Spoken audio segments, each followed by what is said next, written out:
Desde Ciudad de México nos acompaña nuestra corresponsal Aiza García. Aiza, ¿qué reacciones hubo en México de este informe de la ONU? Hemos presentado algunos, pero sabemos que fueron múltiples los sectores que se pronunciaron al respecto cuando han dicho con respecto al Estado mexicano que tiene responsabilidad frente a la desaparición forzada de los estudiantes.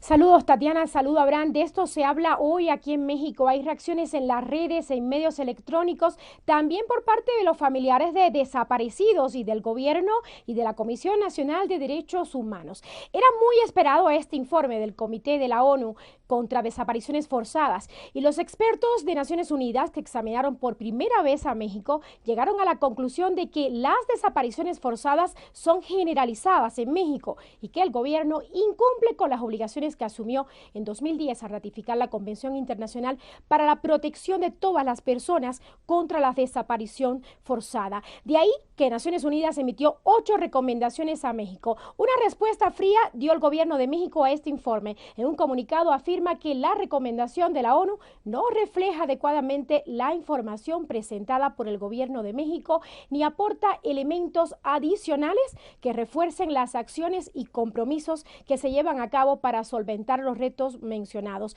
De otro lado, la Comisión Nacional de Derechos Humanos dijo que recibía con beneplácito las conclusiones y recomendaciones del Comité de la ONU, entre ellas esta de la que figura de las investigaciones que se deben realizar sin demora, deben ser exhaustivas e imparciales, aun cuando no se haya presentado una denuncia formal. Recomendaron también tipificar el delito de desaparición forzada. Recomendaron crear dentro de la Procuraduría de México una unidad fiscal especializada en la investigación de desapariciones forzadas. También instaron al gobierno a aprobar a la mayor brevedad posible una ley general sobre desaparición forzada. También instaron a adoptar medidas para asegurar que las desapariciones forzadas cometidas por militares, esto es muy importante, que queden expresamente excluidas de la jurisdicción militar y solamente puedan ser investigadas y juzgadas por autoridades civiles. En el informe hay una fuerte crítica a las autoridades mexicanas. Por ejemplo, se considera preocupante que México no cuente con información estadística precisa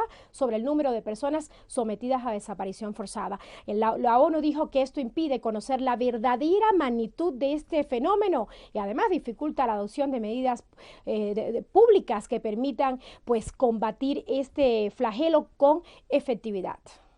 ¿Qué implica para el Estado mexicano, para México en su conjunto, el hecho de que la ONU comience a hablar de desapariciones forzadas, todos estos hechos que se han registrado históricamente y precisamente estos de Ayotzinapa a partir de este día?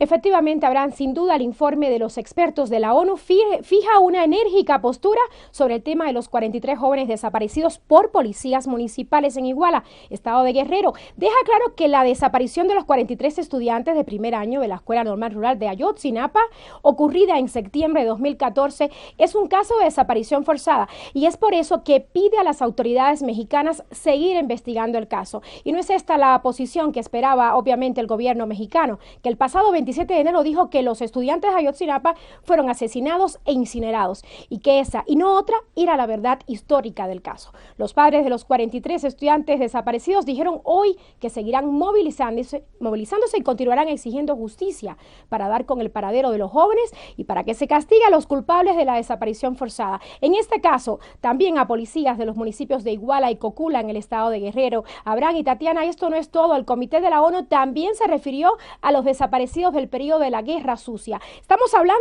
de la época de mayor represión en México, entre 1960 y el 80. El comité mostró su preocupación porque a pesar del tiempo transcurrido, no hay avances significativos en la investigación y sanción de los responsables de las desapariciones forzadas. Imagínense, eso fue en la época entre el 1960 y 1980 y aún así están este caso. Aiza, gracias, buenas noches. Hasta pronto, Aiza. Así nos vamos a una